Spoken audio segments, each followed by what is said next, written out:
Hey, Drew, we can see there, obviously, with your arm wrapped. Can you give us any kind of update as to what type of injury you think it is, or any insight as to what's going on? We're gonna take it day by day, but I'm optimistic about it. We're gonna have it checked out tomorrow morning, and we'll know more then. You don't know if Thanks, it's Ryan. separation or dislocation or anything? Nothing yet. Go ahead, Ryan. Hey, when you're on the sidelines, I saw you trying to throw a little bit. Did you know right away that it wasn't feeling right? It felt funny. I wouldn't. I'm not gonna blow it out of proportion on how funny it felt. It just, I've been throwing a football my whole life, and I wouldn't say it necessarily felt normal right off the bat. So, came back in here and just tried to assess the situation and see what we could do. Mark Kizel, go ahead. Not to relive the pain too much, but you're trying to make a play there. You looks like you might get out of trouble.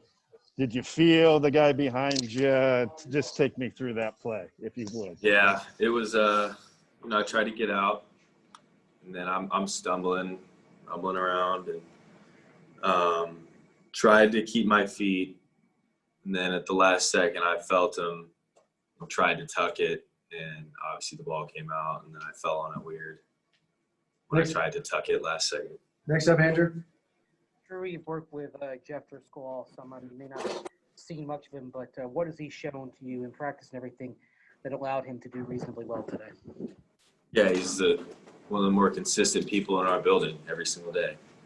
Comes to work, he helps me astronomically every single day.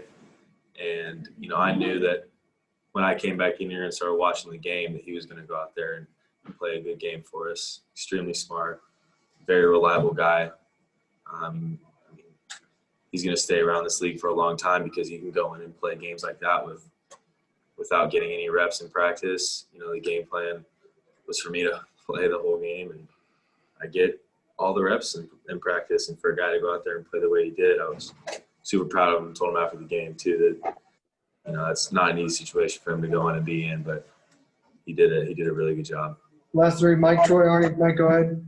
Yeah, Drew, your injury was kind of similar in some ways to last year in the preseason game. You're stumbling on a sack and you fell awkwardly. Anything you can take from it going forward, because obviously, a quarterback has to somehow, some way stay healthy.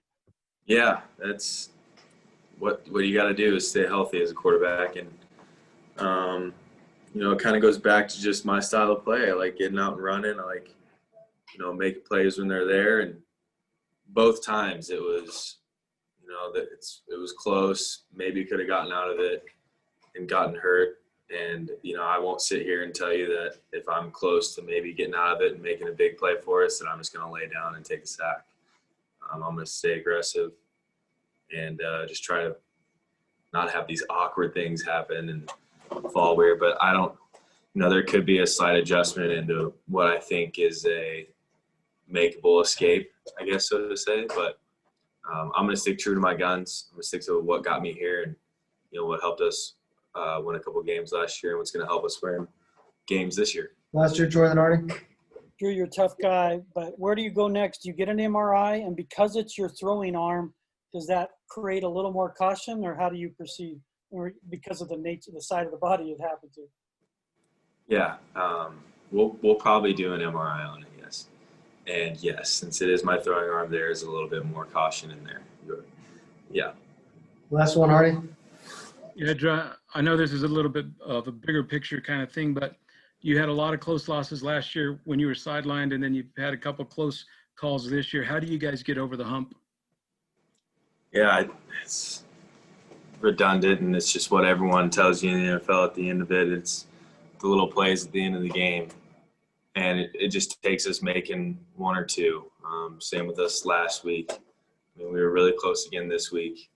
We'd have to go back and watch the film. Obviously, I wasn't out there to speak, word for word on what happened, but there'll always be plays once you watch the film at the end of every game that you lose that you felt like could have helped you win that game. And it's just about, us being sharp going forward in those situations, because it is the NFL. There's going to be rare games where you're up by 2 or 3 scores going into the fourth quarter and you can, run the clock out, defense get a couple stops, game over. It's going to be most of the time one or two plays at the end of the games can come down to the last minutes, can come down to the last drive. And, you know, we just got to get better at those situations.